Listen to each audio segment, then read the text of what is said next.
Welcome to another 15-minute webinar. I'm here with Laura Madison, and we're going to talk to you today about 3 tips for filling your pipeline with social media.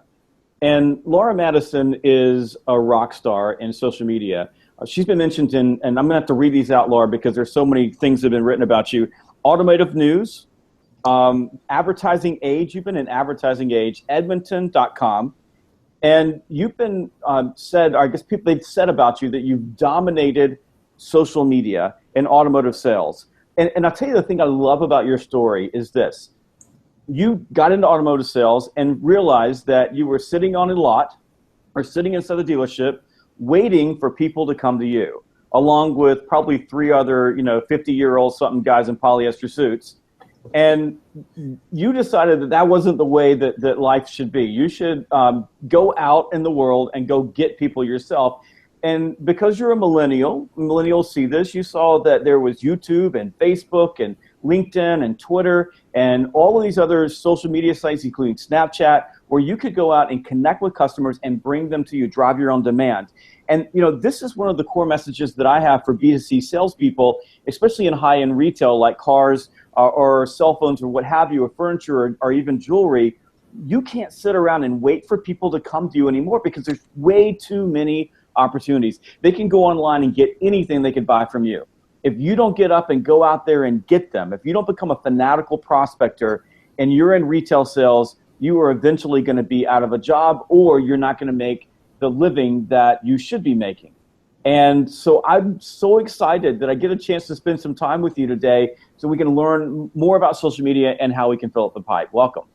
Well, thank you so much, Jeb. I am so excited to join you, best-selling author, trainer, sales expert. I am a huge fan of fanatical prospecting and people buy you. And I really think that what I was able to accomplish with social media and what we can share with your followers is really going to fit beautifully in everything else that you preach and teach all of your salespeople. So let's start off. We're going to give you 3 tips, and let's start off with tip number 1. And you and I talked about this last week, that you're known as and I'm going to try to say this right, the social media girl in automotive. Is that right?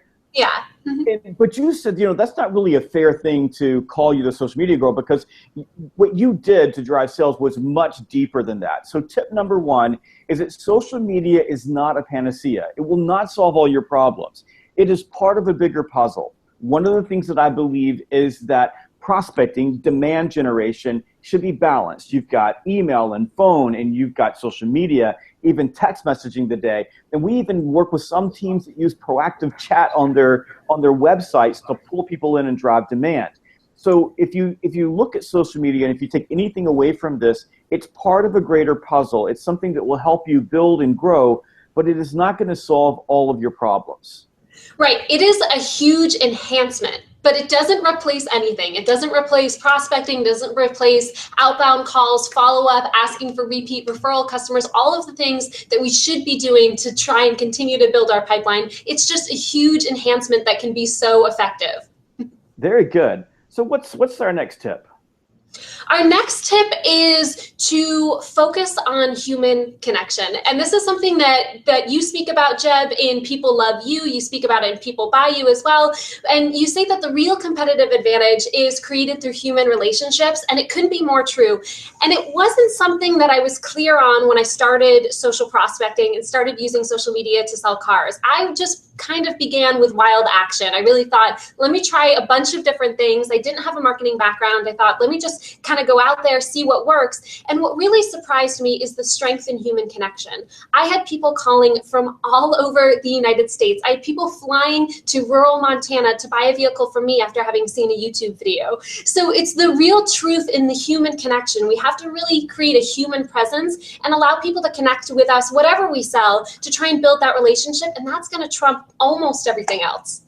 I think that's exactly true, especially in automotive sales and high-end B2B, our B2C sales, is that people are coming to you because they want the human connection. They're starving for the human connection. And all you did with social media was just create a conduit or a connection that allowed them to experience you before they actually met you in person. Mm-hmm. Yesterday, I was on the phone with a vice president from a company called Autodesk, a wonderful company. that's got huge reach in the cloud services space. And one of the things that he told me was that people are starving in B2B and in B2C for human beings that will actually talk to them, call them, interact with them. And so I'm glad that that's one of the core tips. Now, you said something else there that it's important for me to get across to people. A lot of people use the term social selling, and I use the buzzword and the hashtags because it's easy, it's a great keyword, it pulls people in. But you use the word social prospecting, which is something that I think is much more appropriate in the space as a term versus social selling. And I'm wondering if you could expand on that. Yeah, I think that, again, we have to consider social selling to really be, you suggest some other terms in fanatical prospecting. I also really like social lead gen. We have to remember the role that it's playing, because I always want to be very transparent when I talk to people about social selling. Again, I use that buzz phrase as well. But I wasn't selling a car on Facebook. That's of course not how it worked. I was trying to create, interest. I was trying to, with things like YouTube, create an introduction to people I may have not otherwise met, and then drive them in to come and see me to shop for the vehicle. So I think when we talk about social, thinking about it from a lead generation standpoint or a prospecting standpoint is the way that you can be the most effective in trying to build your pipeline. Otherwise, we can sometimes get lost. We're talking in the automotive space, we can talk about lease payments over Facebook Messenger, and that's probably not going to be effective. We still want the customer in the showroom in front of us. So I really like these other terms, social prospecting, social lead gen, to really define what it is that's going to be effective. And so that brings me to tip number 3, and that is awareness. You have to be aware of what's going on around you. So what you're doing in social media, and you have to be there every single day. There's a lot of work in this, but you have to work at creating awareness of you and creating awareness of what's going on around you. And I'll give you an example of this. One of my reps noticed that a CEO that he was connected to had posted a question about the cost of turning over salespeople. And what he did was, as soon as he saw that, he looked up this person's information, and turns out their phone number was right on their LinkedIn profile, and picked up the phone and called, and turned out that the CEO picked up his phone. And he was at the Players down in Florida, so he picked up the phone while he was at a golf tournament. And that's the beautiful thing, is that phones are connected to people now. But you can imagine that instead of sending an email or typing something else in, he took the next action, which was, as you said in tip number 2, creating the human connection. And I think that's what's missing in this. The social media platform created the lead, and then he took action on it and picked up the phone and actualized that relationship. And what I see from so many salespeople is that they're plugging along, they're doing things on social, they're doing it part-time, some of them are doing it full-time, but they never take the relationship to the next step, and they're not aware of the little clues around them, but that are almost like neon signs that say this person is ready for someone to reach out and have a conversation. I think that's spot on.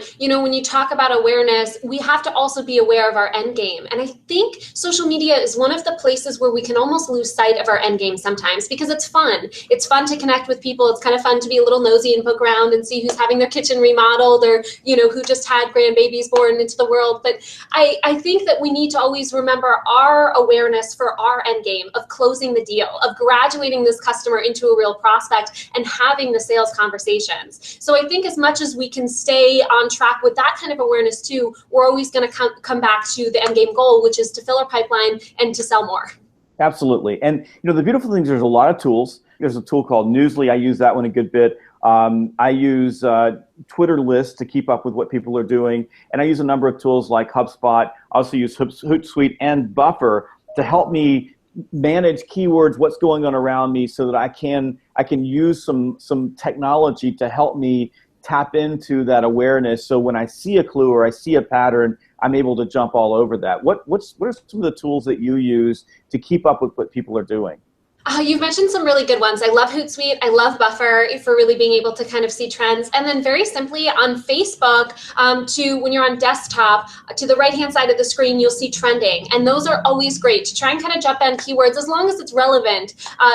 Those keywords, whatever's trending on Facebook, can make you a lot more relevant. And I see more people trying to take advantage of that. And I think that's really a good move. And then the other one on Facebook in particular is video. That's just a great tool to use. So really trying to, if you haven't used video at all, or if you haven't really tried that in your social prospecting, that is something you need to tap into.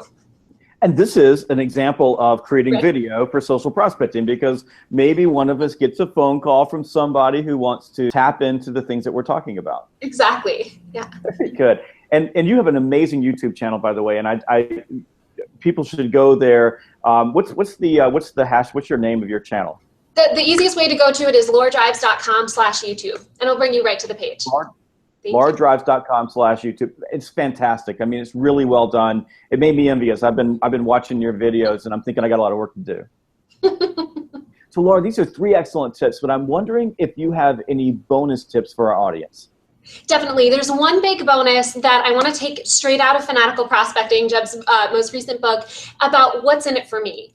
That's the biggest thing that I want people to focus on when they're creating content and when they're thinking about social prospecting and social lead gen. Sometimes what I see in the automotive space in particular, but across social media, is we're very self-aware and we're minding our own business, and we're talking about, hey, come see me the next time you want to purchase, and that's not necessarily compelling. Just like Jeb talks about in Fanatical Prospecting, we want to be facing the customer. We want to talk about what's in it for them. We want to give them value. We want to really give them a reason to come and see us for their next purchase. So every time you post on social media or you think about a video you could create, think about what's in it for them, because that's the content that's going to be compelling. And Jeb, you liked my YouTube channel. Thank you so much for that. I think what really made it effective is you'll see the overwhelming majority of the content is facing to customers. It's vehicle comparisons, it's insight, context, guidance into buying a car. And that kind of thing really got me a lot of attention, a lot of visibility, and a lot of leads. So what's in it for them is my biggest tip for social.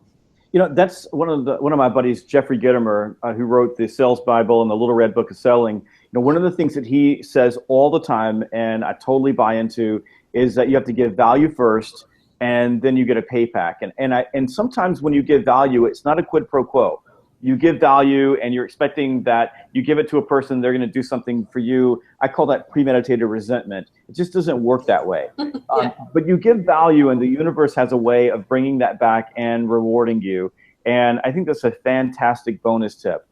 I want to, once again, thank you for joining me on the 15-minute webinar. Let's tell people how they can get in touch with you. Sure. So you can follow me on social channels at Laura Drives on Twitter, facebook.com/Laura Drives. And we do have a social selling course that's available. It's at socialsellingvt.com. So you can check it out there. Awesome. Thank you.